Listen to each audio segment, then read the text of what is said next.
Assalamualaikum warahmatullahi wabarakatuh. Kami akan menyampaikan materi mengenai hukum-hukum perkembangan pada mata kuliah Psikologi Perkembangan dengan dosen pengampu Ibu Farida Ulyani, MPD.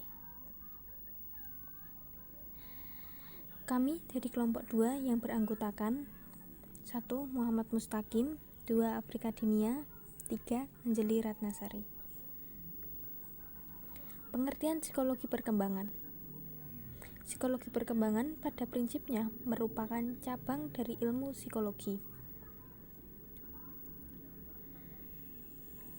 Psikologi sendiri merupakan sebuah istilah yang berasal dari bahasa Inggris, yaitu psikologi.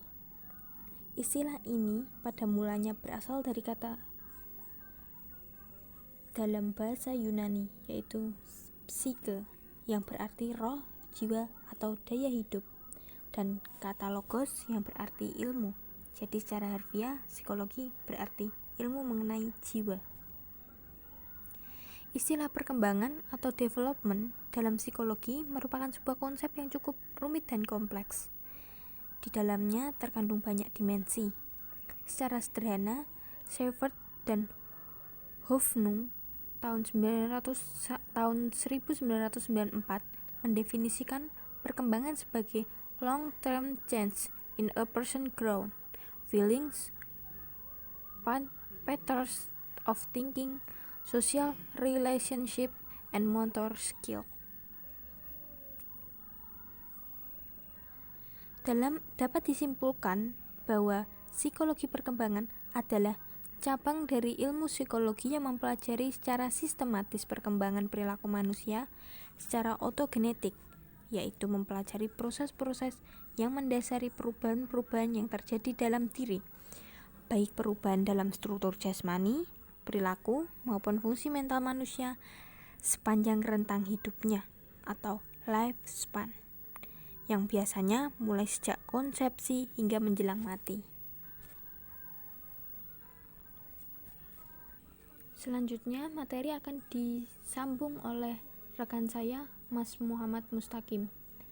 Mas Muhammad Mustaqim, saya persilahkan. Pengertian hukum perkembangan.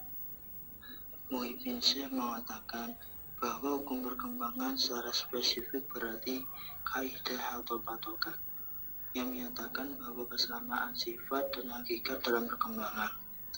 Dapat dikatakan juga bahwa hukum perkembangan adalah patokan generalisasi mengenai sebab dan akibat terjadinya peristiwa perkembangan dalam diri manusia.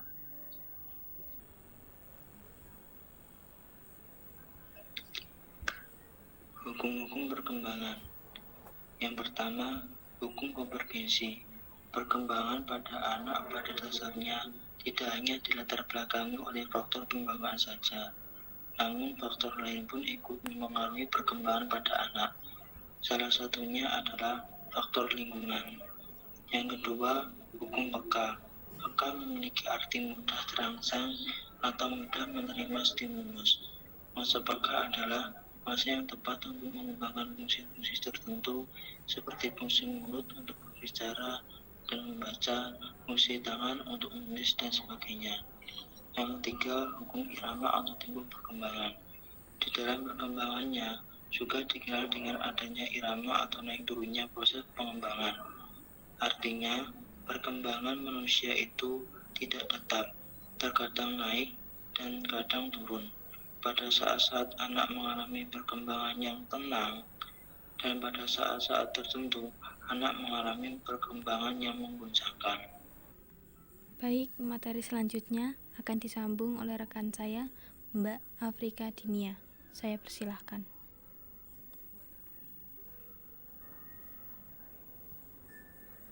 Selanjutnya, hukum pertahanan dan pengembangan diri.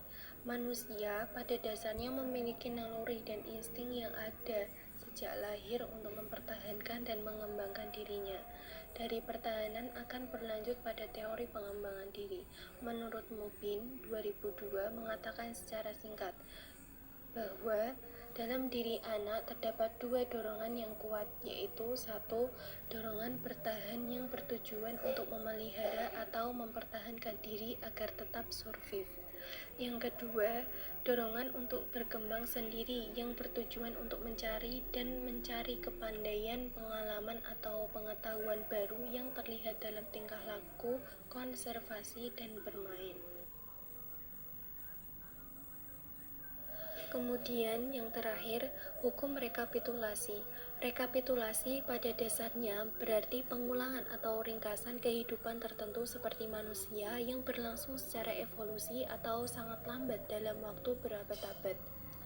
Hukum ini teori rekapitulasi atau rekapitulasi on teori yang berisi doktrin yang menyatakan bahwa proses perkembangan individu manusia adalah sebuah mikrokosmik atau dunia kehidupan kecil yang mencerminkan evolusi kehidupan jenis makhluk hidup dari tingkat yang paling sederhana ke tingkat yang paling kompleks. Ada dua aspek yang digambarkan oleh teori ini, yakni aspek psikis dan aspek fisik menurut Reber pada tahun 1988.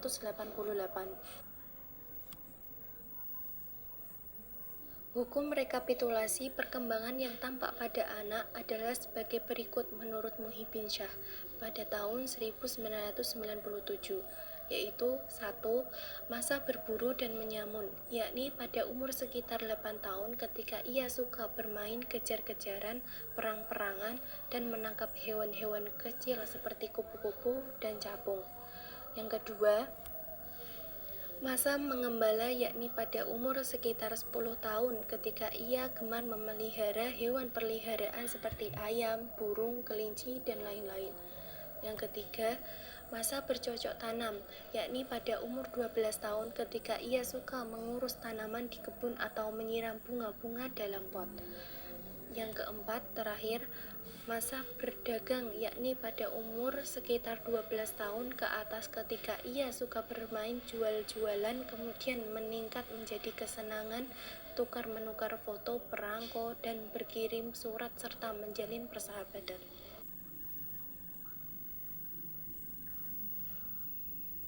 Baiklah, sekian presentasi dari kelompok kami. Kami mengucapkan wassalamualaikum warahmatullahi wabarakatuh. Jika ada salah kata, kami mohon maaf. Terima kasih.